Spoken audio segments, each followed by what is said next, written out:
Bonjour à tous, on se retrouve aujourd'hui pour la présentation de mon Zobal 169.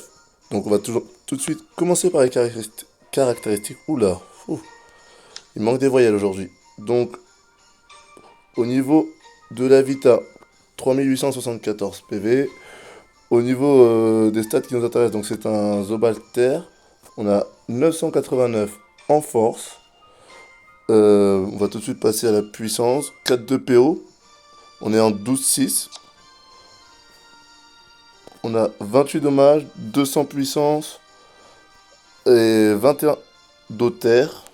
Au niveau des raises, 12 terre, 14 feu, 23% en eau et pour finir, 20% en air. On va passer tout de suite au putsch.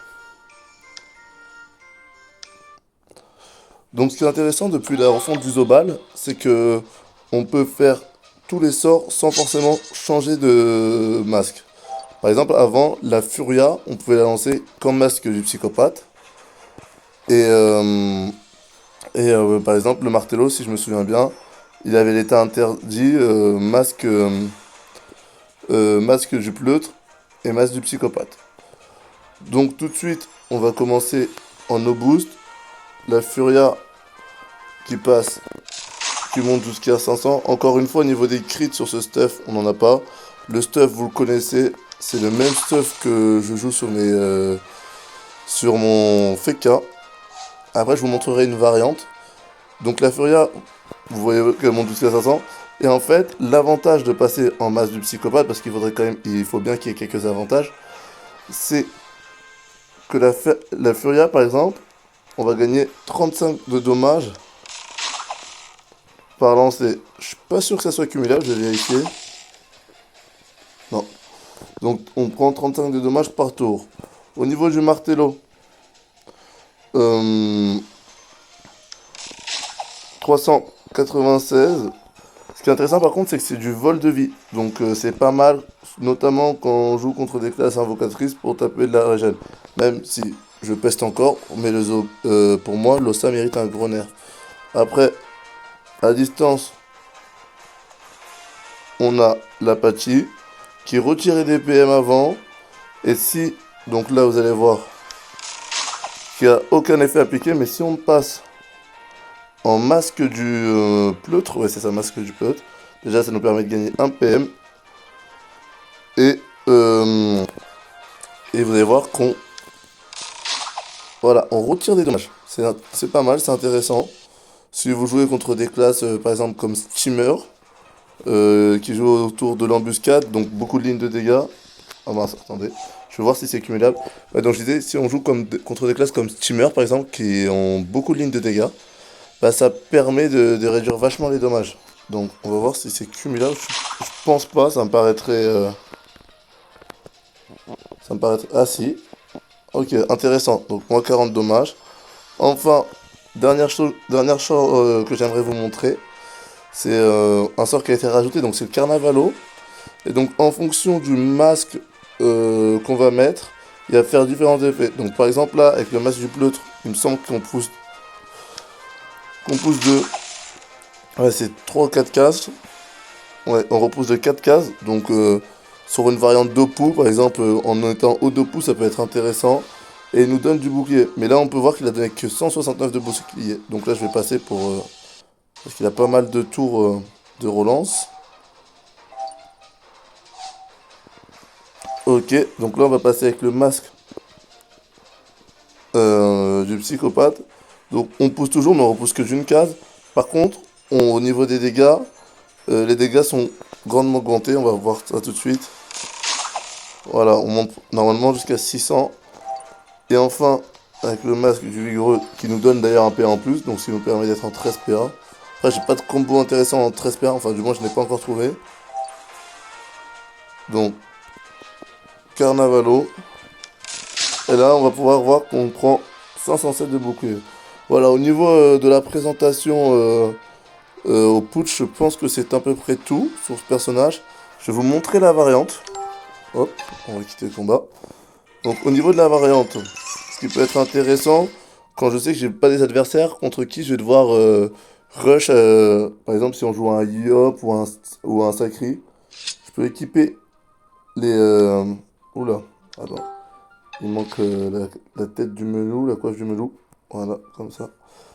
Donc, on va jouer avec la coiffe du melou et les youillettes. Ce qui permet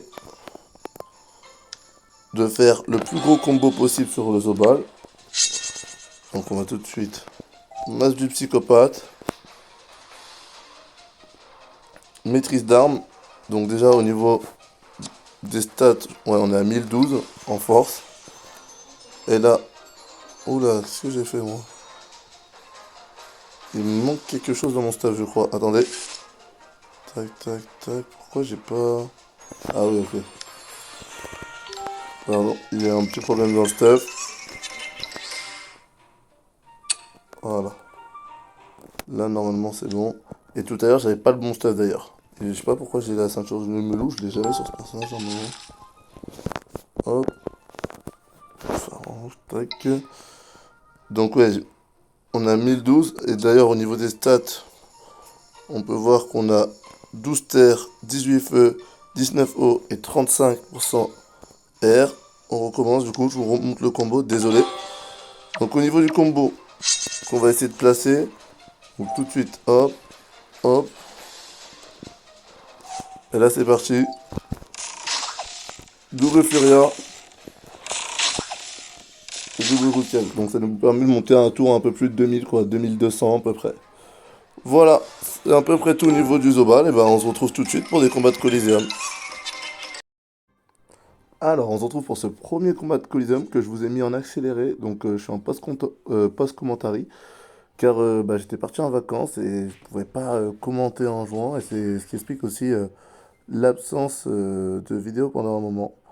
Donc, on tombe face à un Roublard R, pardon, et si je me souviens bien, bah, là je décide de rush. Ce qui est intéressant, comme vous pouvez le voir, j'avais mis mon deuxième stuff, donc le stuff avec les Youyettes, qui fait que j'ai 35% R. Et vous allez voir, ça va être un tout droit sur ce roublard R.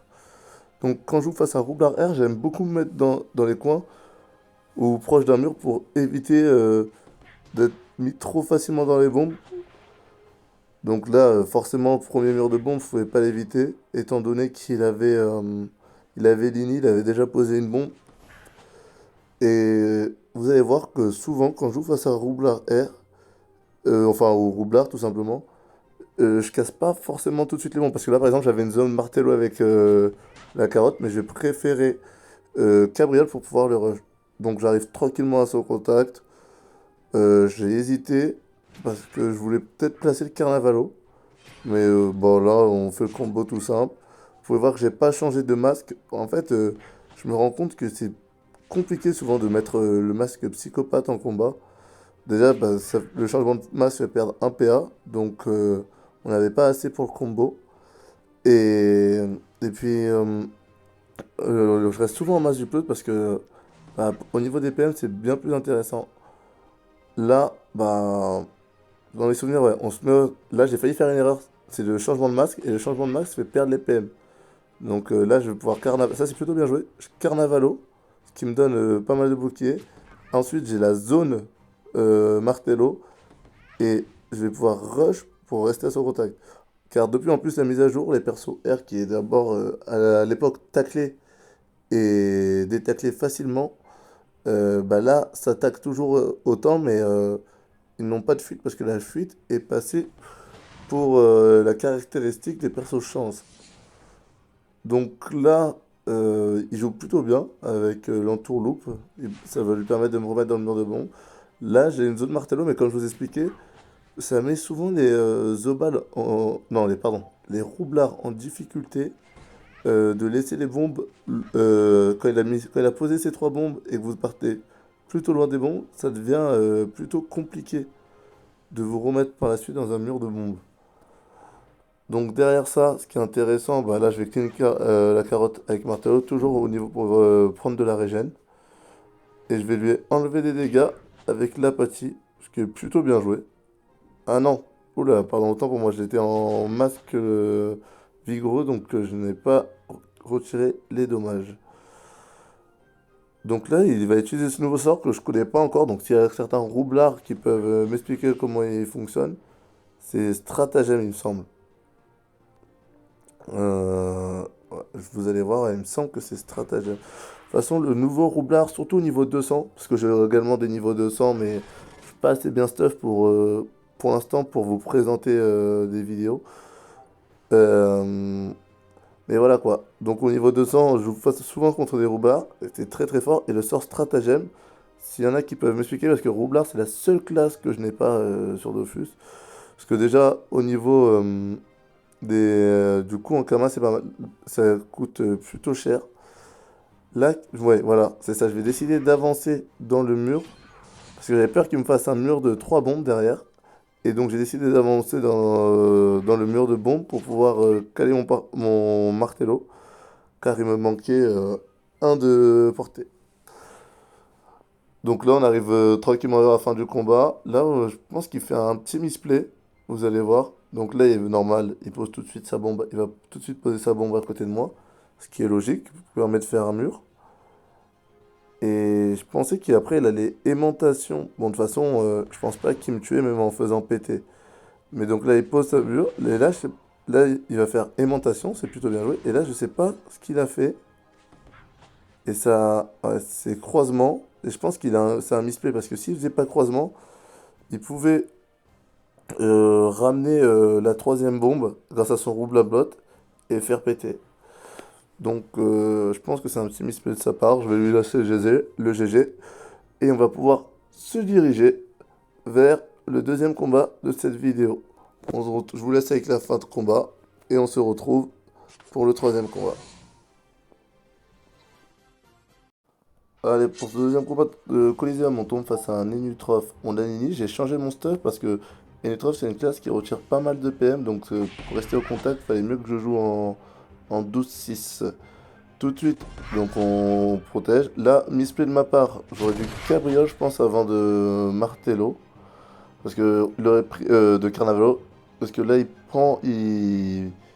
J'aurais pu lui rajouter les dégâts de Cabriole. Chose que je ne vais pas faire. Mais décide quand même de rester à son contact à l'aide de Rush. Donc quand vous jouez face à Enutrof, ce que je vous conseille, c'est vraiment de rester le plus possible au contact. C'est très important parce que vous allez voir, c'est une classe qui retire beaucoup de PM et quand la distance s'installe trop, ça devient compliqué à gérer. Donc lui tout de suite il sac, il me pousse et voilà, déjà bam, d'entrée je prends mon moins 3 PM, ce qui est plus compliqué. Donc c'est un Enutrof terre, c'est pour ça que j'ai perdu des PM, pardon, j'ai perdu des points de vie suite à son retrait PO. Et là je perds pas tant tout de suite, vraiment comme je vous l'ai dit. Le but c'est de rester à son contact. J'aurais pu lui faire des dégâts de loin et lui retirer des dommages. Mais vraiment je préfère rester à son contact. Donc là je pensais qu'il le sac quand une attaque. Ça n'a pas été le cas. Là tout de suite, bah tout droit, vu qu'il m'avait posé l'appel à vœux. Si je dis pas de bêtises, c'est. Je sais plus le nom. J'ai oublié le nom de l'appel, désolé. Donc là, il me pose l'appel et du coup après tout retrait PO entraîne des dégâts. Donc pareil, là il me retire beaucoup de PM. Mais ce qui est intéressant c'est qu'on tape pas mal et donc il peut pas fuir. Là, bah double Furia et après tout de suite on pense à Regen avec Martello. Donc là vous pouvez voir qu'on est quand même bien installé dans le combat, on est pas mal en difficulté. Il va pouvoir se détaquer grâce à Gisement. Et vous voyez tout le long du combat le jeu ça va être pour lui de prendre le maximum de distance avec moi. Et moi bah de le coller au maximum. D'ailleurs dans la prochaine vidéo j'ai un Nénuter. Si ça vous intéresse, il y a moyen que ça soit une des dernières présentations de personnages Terre dans cette tranche de niveau. Voilà. À vous de me dire si ça vous intéresse. C'est un personnage que j'aime beaucoup jouer, qui est très intéressant, et je pense que ça peut être pas mal. Donc, on revient sur le combat. Korf, c'est plutôt bien joué, là où il a mis. Après, moi, j'aurais mis plus proche de moi pour éviter voilà, le fait de détaquer grâce à des bandades. Vraiment, le masque du pleutre, bah, je passe la majeure partie de mes combats en masque du pleutre. Là, ce qui est intéressant, c'est que quand je fais mon changement de max en vigoureux, et quand je vois qu'il me reste qu'un tour pour caler comment ça s'appelle, le Carnavalo, en effet. Parce que dès qu'il me reste un tour pour passer en Carnavalo, c'est là que j'effectue le changement de masque. Donc lui, toujours, il essaye de se détacler. Il va essayer, dans mes souvenirs, de placer son coffre pour essayer de me tacler. Là, je comprends pas pourquoi il vient derrière ce mur et pourquoi il n'est pas parti tout au fond à droite. Donc là, et là, c'est un move plutôt intéressant. Au début, j'ai hésité à Cabriole pour me détacler. Mais je vais me rendre compte qu'en faisant Libé, ça me permet d'avoir la zone Martello. Et donc un maximum de régène. Et, et on va pouvoir comme ça aussi commencer à entamer le coffre. Voilà. Donc là, double martello. Au niveau de la régène, on pouvait voir qu'on est quasiment full vie. Lui est déjà mid-life. Donc on est vraiment très bien installé dans le combat. Pour l'instant, c'est un bon tout droit. En plus, on enchaîne avec un Carnavalos qui nous permet de rajouter des points de bouclier. Et le changement de masse tout de suite en fin de tour. Donc comme ça nous permet... ça ne fait pas perdre un PA avant le changement de masque. Ah voilà, non bah non. Si c'est sa pelle aveuglante, c'est la pelle aveuglante qui met le dot pour le retrait PO. Et donc on a bien fait de changer de masque parce que là ça va permettre de pouvoir retourner à son contact assez facilement. Parce que malgré un retrait de 2 PM, il nous reste quand même 5 PM.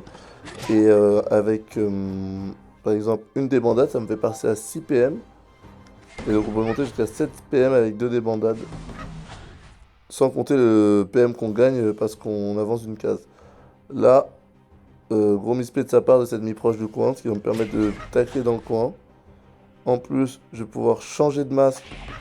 Parce qu'au début, je voulais l'envoyer le martello tout de suite, mais je vais changer de masque pour pouvoir mettre mon martello. Parce que, en fait, en masque vigoureux, ce qui est intéressant, c'est que ça lui retire de la fuite.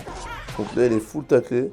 La seule chose qu'il aurait pu faire pour se détacler, c'est pas à ce tour, c'est au prochain tour, mettre son coffre à une case de lui, ou son sac, ouais. Il aurait dû peut-être mettre son sac avant, et ouais, c'est ça, retraite. S'il mettait son sac et retraite, ça le TP d'une case et il aurait pu se détacler. Ça, bon, c'est des moves un peu... Enfin, il faut y penser, c'est pas évident non plus. Donc là, pareil, bon, bah, on va passer sous vigoureux. Là, misplay de ma part, pardon, vigoureux plastron.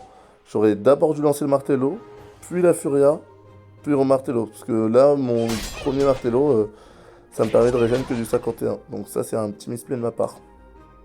Bon, là, on se dirige tout doucement vers la fin du combat. Il ne peut plus faire grand chose. Il est full taclé. Là, je vois pas dans quel monde il s'en sort, sachant qu'il connaît pas le move. Et en plus, il va faire encore un dernier misplay, il me semble, c'est qu'il va mettre son coffre à côté de moi. Donc, il va essayer de m'entourer avec. Ça, c'est vraiment mal joué, parce que c'est pour ça que là, je lâche le GG. Parce que là, ça me permet tout simplement de martello. Donc, j'ai la zone, ça me permet de full regen, et là, bah, on finit tranquillement le combat. Je vous laisse avec la fin de combat et on se retrouve pour un dernier combat de Coliseum. Alors, pour ce dernier combat de Coliseum, on se retrouve face à Kra. Même principe que Lenu. C'est tout de suite bah, d'aller le rush au maximum, d'être le plus possible à son contact. Sinon, ça peut être long. Donc, tout de suite, je m'entame avec Flèche aveuglante qui réduit de la PO, mais bon, c'est pas très important pour nous.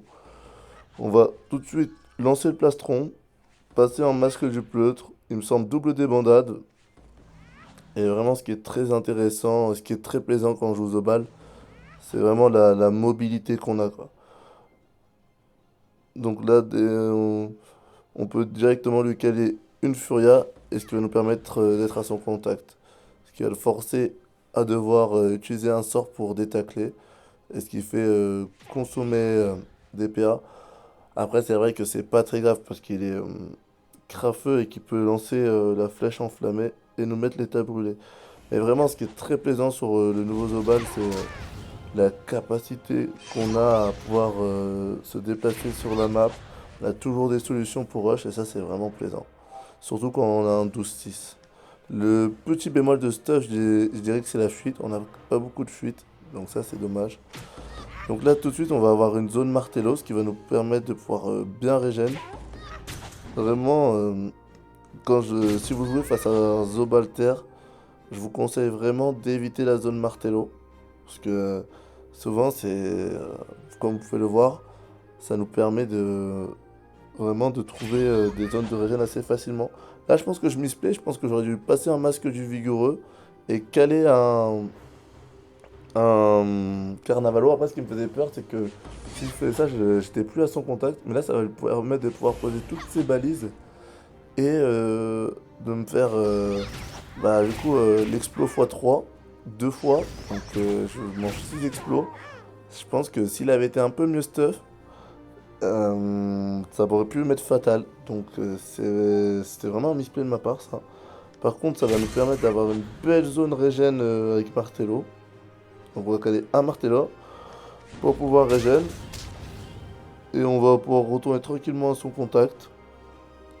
Avec, si je me trompe bien, ouais, on va passer en masque du vigoureux, caler un martello pour le bouclier, et, caler le carnavalo pour le bouclier, et un martello pour la régène en lui enlevant de la fuite, bien évidemment. Donc là, le Kra était pas assez bien stuff, il pouvait vraiment rien faire. Là, je pense qu'il va essayer de fuir désespérément, mais ouais, c'est ça. Dispé pour détacler. Il va, je pense, essayer de prendre des PM grâce à sa balise, si je me souviens bien, mais c'est la fin. Ça va arriver, c'est le prochain tour, c'est la fin du combat. Je pense que je peux l'atteindre facilement avec. Comment ça s'appelle déjà? Oula, j'ai oublié. Le sort à distance terre. J'ai plus le nom en tête là tout de suite. Pendant que je vous fais ce commentary. Mais bon, c'est pas très important. Donc ouais, là on voit qu'il recule désespérément, mais c'est fini. Là, je sais même pas pourquoi je plastron. Je crois que je plastron, mais c'est une erreur. C'est un misplay. Donc pour la prochaine vidéo, je pense qu'on partira sur Enuter. Ah voilà, ça s'appelle Apathie. Je vais finir avec double Apathie, donc j'avais pas besoin de plastron, c'était large, mais bon. C'est donc la fin de la vidéo, merci à tous pour le visionnage.